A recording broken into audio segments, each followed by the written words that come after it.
Ciao friends, welcome to Simple Italian Cooking. My name is Liz and I'm so glad you're here today because we are going to be making a delicious, easy pesto that doesn't use nuts. So, you know that traditionally pesto uses pine nuts or even walnuts or cashews. Just check out all my videos on the different types of pestos you can make. But you know what? What happens if you don't have nuts or you don't, maybe someone's allergic to nuts? Well, this recipe is really going to help you out. So lots of different ways you can make pesto. And there's nothing wrong with making it without nuts. Even if it's not the classic traditional pesto, Genovese pesto, that's okay. All right, so let's go over the ingredients here. And we're going to start with the basil. So I have some freshly picked basil leaves. I have about 2 cups here, maybe a little bit more. And that's flexible. It's about 50 leaves, 50 to 60 leaves. And I did wash them, and they're actually not fully dry, but that's okay. I'm going to go ahead and do it anyway. I patted them dry. They should be totally fine. I like to rinse my leaves and let them dry a little bit and then use them. So on top of the basil leaves, we're actually going to be using a handful of parsley. Now, don't worry, it's not going to overpower the basil. It's not going to totally change it. It's just that I want to add a little bit more flavor in here since we're not using the nuts. If you don't have the parsley, totally fine. You can just stick with the basil. And don't try to like add dried parsley. It's gonna taste a little different, okay? But if you try it and it comes out good, let me know in the comments below because hey, you never know, right? All right, and then I'm gonna add a garlic. Now, I'm going to use, this one is kind of a big garlic, and what garlic is, remember that it's raw that we're putting it in, so you're gonna get that kick. Garlic does have a kick to it. When we cook it down and we cook it in sauce, you don't have that kick, like in the back of the throat, like that spicy type of kick. But in this, you do. So you don't want to overpower this recipe and make it really garlicky. That is not the point of a pesto. So I'm actually only going to use half of a garlic clove. And if you really don't want any raw garlic, maybe you're really sensitive to it, just feel free to omit it, okay? That's okay. All right, so we talked about the garlic, we talked about the parsley, we talked about the basil. Now we're going to talk about the cheeses. Okay, so I've got Romano cheese and I've got the Parmesan cheese. So I'm going to use, remember, when you're doing a mix of cheeses, okay, the ratio would be at least a 2-to-1 for the Parmesan to Romano. Okay, so I'm going to eyeball it. I actually cannot find my 1/3 of a cup measuring cup. So I'm going to have a 1/4 of a cup here. So I'm going to just kind of eyeball it and put it in. You can adjust as you want. If you don't have both cheeses, I would recommend sticking to the Parmesan. That's a little creamier than the Romano. The Romano is a sharp, very strong cheese. So if you only use the Romano, it's going to just have a stronger flavor. It's going to have a saltier flavor, okay? So if you have to pick between the two, I'd recommend the Parmesan. But if you want to go all Romano, go ahead. You just probably don't need to use as much, okay? And then also we have the olive oil, which we are always using in a pesto, extra virgin olive oil. Look for first cold pressed, not just cold pressed, first cold pressed, okay? It's going to give you a little bit more flavor, all right? Especially if it's a good brand, okay? If you are buying a brand, an off brand, that is like, doesn't have a lot of flavor, it's going to impact the flavor of your pesto. So I like to keep a good quality, like a really high quality brand on hand for like these type of recipes where you're using it raw, you're not cooking it, because I just want to make sure I really maximize those flavors.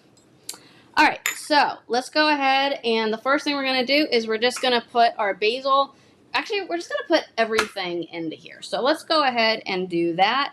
If you don't have a food processor, you can use any type of blender as long as it's small enough that the blades will actually blend all this up, okay?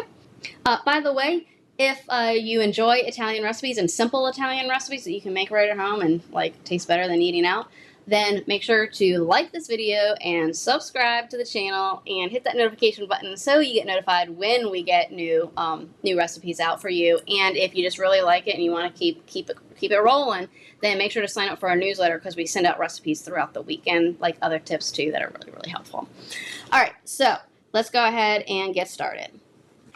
So the first thing I'm going to do is go ahead and add in the basil, add in the garlic. So I'm going to go ahead and add in the cheeses. Okay, so now the cheeses are added. We've got everything in there. Lastly, we're going to go ahead and add in the olive oil. Okay, now cheese is away. And what we're going to do is we're going to go ahead and we're going to pulse this. Now remember, it's like the more you pulse it, the thinner it's going to get, the less chunky it's going to be, the smoother it's going to be. So if you like that texture, I would do it for at least 3 to 4 seconds. Otherwise, do it for about 2. So what I like to do 2 2-second pulses, then I check it. I see what the texture is, and that I'm able to tell how much longer, how many more pulses I need to do to get at the texture. What I'm looking for is actually a combo of that's not too coarse, but not too smooth either. So here's a tip for you. What you can also do is you can blend this so that it's coarse, take out half of it, and then blend the rest so that it's very smooth, and then mix it together. And that'll give you, if you don't want it all chunky, but you want some chunks in there, I'm not going to bother doing that, but that is an option, and I wanted to tell you all about that.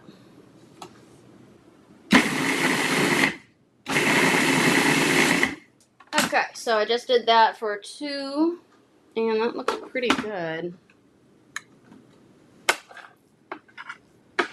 This is a little thick for me. I'm going to add in some more olive oil. So I'm going to add about a tablespoon more. All right, let's see what that gives us. What a difference. Doesn't take much. So, let me go ahead and take a taste test without the nuts.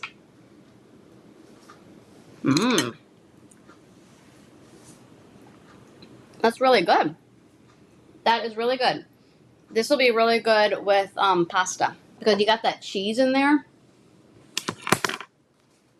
You got that cheese in there, which is really nice. So, let me show you what this really looks like.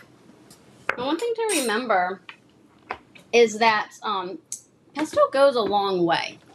So you don't have to pile it up to get a lot of flavor. You can just do a nice simple spread, unless you're my husband who just came by and took a whole bunch,